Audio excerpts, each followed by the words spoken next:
Come here. I'm Jimmy Cricket and I'm here at the Empire Theatre in Blackburn, getting ready for my show. But there's more. You know, people come up to me after a show and say, Jimmy, what was your first break on television? Was it the comedians, Opportunity Knocks, New Faces? No, it was this. I started off in the early 70s doing all the clubs, cabaret, working men's clubs. And after about 8 years, a gentleman called Bill Heddersley came to see me one night and he said, London weekend, we're going to do a TV talent show called Search for a Star, in which they would showcase artists who they felt deserved national recognition. I thought, count me in. It was a cold November morning when I went down to London. Mrs. Cricket put the kids in the car and I looked up and I saw a little star in the sky and I thought, what a coincidence. There's a star and I'm going to be on Search for a Star.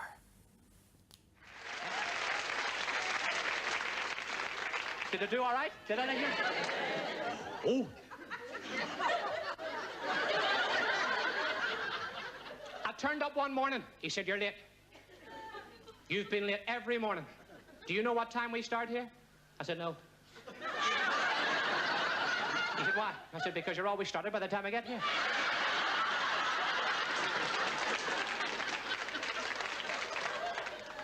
And there's more. He said, I told you to set the alarm for 7. I said, there's only me in the bedroom.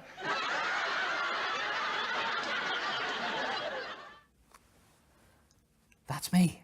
I'm still working on this, so keep an eye out for it. Now, you've just seen my very first national television appearance on Search for a Star. By the way, I won the heat and came second in the final. Now, around about the same time, there was a television series called The Good Old Days from the City Varieties Leeds variety music hall show, but I loved the atmosphere and I wrote off to the producer, Barney Colahan. He wrote back and said, he'll give me a spot.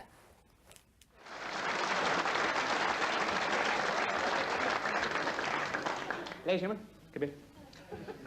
I got a Christmas card from my mammy over in Belfast. She said, dear son, there's a funny family moved next door. The girl is knock-kneed and the 2 boys are bow-legged. When they walk down the street with her in the middle, they spell OXO. I'm waiting to put the cat out, but he hasn't come in yet.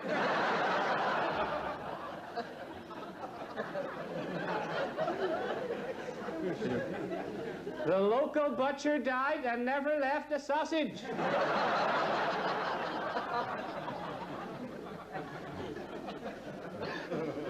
I was passing your granddad's grave and the headstone was a little bit tilted. I got a piece of wire and tied one end of the headstone and the other end to a tree. Since then, your granny's been, and she thinks he's had the telephone put in.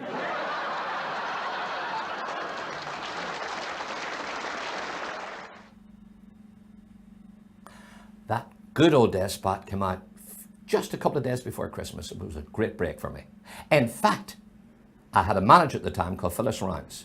She liked it so much, she said, why don't we ask the BBC, can we buy the costume off them?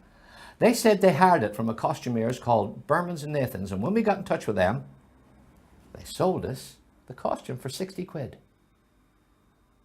Then I started popping up and doing different guest spots and things and getting my name known, and the next thing, I was offered my own television series called, appropriately enough, And There's More.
Oh, by the way, that sketch was written by none other than Eddie Brabham.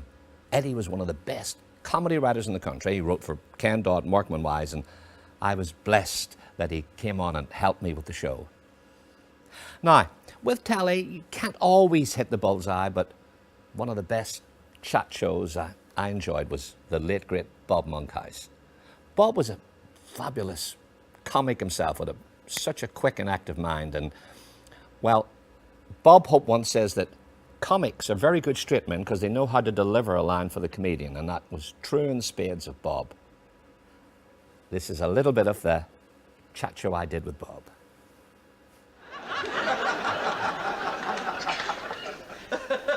What I love about your gags is old and young can enjoy them, and I'm sure they must prove a bit of a help when you're trying to pull the girls. I've never had much success at that, Bob. Thank you, folks. I met one girl once at the disco, you know. I took her home to meet my dad. He said, "Where did you get her from?" He said, "She's cross-eyed, bow-legged, no teeth." I said, "You don't have to whisper, Dad. She's deaf as well."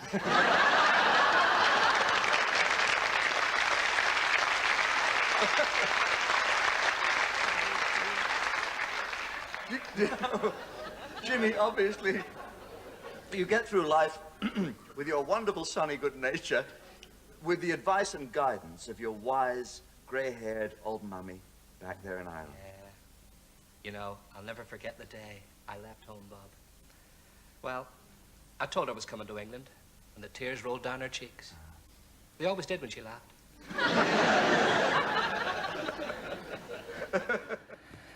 So, thanks for your time and company on this, everybody. I hope you've enjoyed the clips. Well, I've loved doing them. But you know, much as I've enjoyed them, and telly's great for getting your name known, you can't beat a live show. So, if you see me advertised in your neighbourhood, come along and enjoy the show, and afterwards, say hello. And there's more. Come closer. I'd like to leave you with a thought. If you want to live longer, find out where you're going to die and stay away from there. See ya.